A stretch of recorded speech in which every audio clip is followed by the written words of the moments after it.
Hello and welcome back to another video. In this video, I'm going to show you a way to improve your car's handling and performance completely free.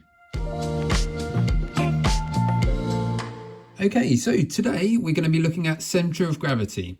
Now, for those that don't know, center of gravity is the way that the car balances sort of vertically. So basically, the higher your center of gravity is, if you can imagine a plane running through the car, okay, the higher that plane is, the easier the car is to topple over.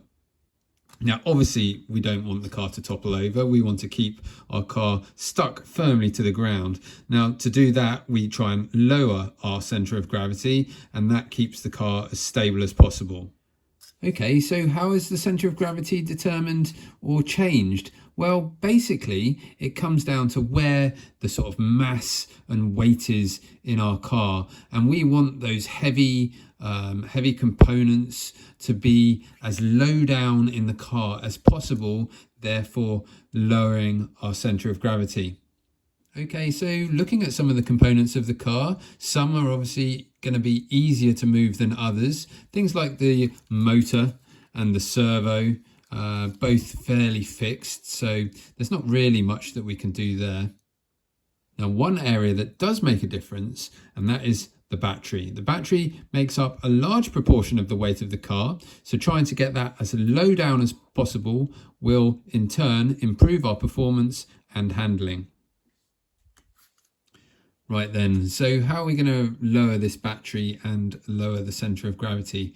Well, thankfully, they've made it nice and simple for us.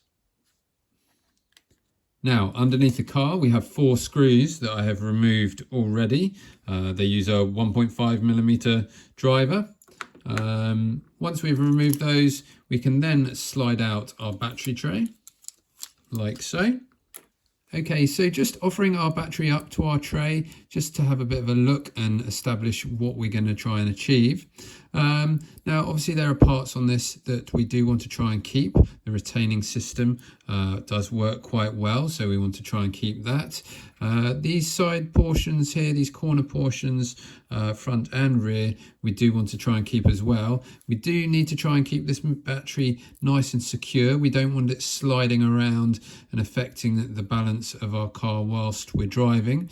Keeping a bit of movement and flexibility forwards and aft isn't a bad thing, because that allows you to adjust the weight balance of the car. You will obviously need to somehow secure it. I normally just use a very small piece of foam just wedged in either the front or the back. I generally at the moment are running it with a forward battery. So as I say, keeping a little bit of adjustment there isn't a bad thing. But there are portions that we can obviously remove and to help get this battery lower in the car, and that is this central portion here. Okay, so to get the battery to sit lower, we are going to end up losing most of the central portion of the battery holder. And it is going to end up in 2 pieces. Now, obviously, we want to make sure that we keep our mounting points, because that is how we're going to keep it in the car nice and secure. However, we are going to be cutting down and around the inside of these corner brackets, leaving enough material just to hold it all together, and then separating it into 2 parts, here and here, and here and here. So the tools that we're going to need for this, my favorite pair of side cutters, flush trim cutters, or whatever you want to call them. I love these things. They're great to have in the toolbox. A nice sharp scalpel. Now, obviously, be very careful if you are using that. And then a nice, good quality file. Then there's only really one way to go about this, and that's to start chopping.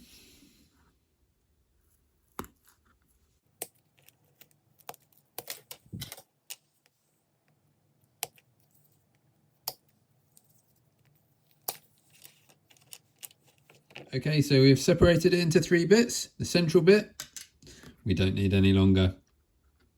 Now, this is where it starts getting a little more fiddly, but all we're going to do is cut around the inside of this corner here, leaving maybe 1, maybe 2 millimeters just on the outside to keep our sort of outer edge intact. Okay, so there we have the front portion of the battery tray all trimmed up, and you can see that the battery is going to fit into that quite nicely. Now, don't rush it when you're doing it. Go nice and steadily. Using the side cutters, I trimmed away from the edges, and you can see sort of the amount that is remaining. I've probably got about 3 millimeters across this portion here. We don't want that to get too thin because it does need to stay in one piece. And then using the file just to tidy it all up. Okay, so now moving on to the rear portion of the battery tray, offering the battery up just to see how much we need to remove, and it's going to be very similar to the front. We're going to trim down the side here, not too close to the back, leaving 3 or 4 millimeters on this back edge here, and then down and along the side on the inside of these corner pieces, and then that should leave us plenty of meat there to keep it all in one piece. And once we've done that with the side cutters, then just going around and tidying it up with a file to make it nice and smooth and clean.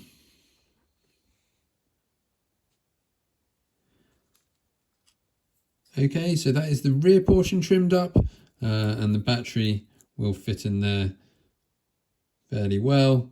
I did have to remove this corner just to allow the wires there to clear that. Now it is sitting a lot lower.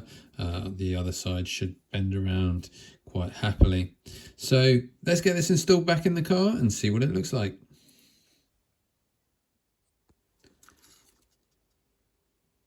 Okay, so there you go. Battery tray reinstalled back in the car. I've removed the top deck just so you can get a nice view.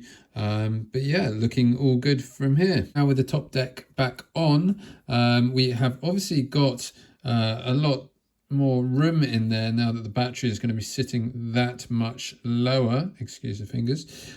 So what I do tend to do is just place a small piece of foam on top of the battery, and that way it just stops the battery from bouncing up and down and moving around inside the chassis. So battery back in, and we are looking good. And that just about wraps this one up.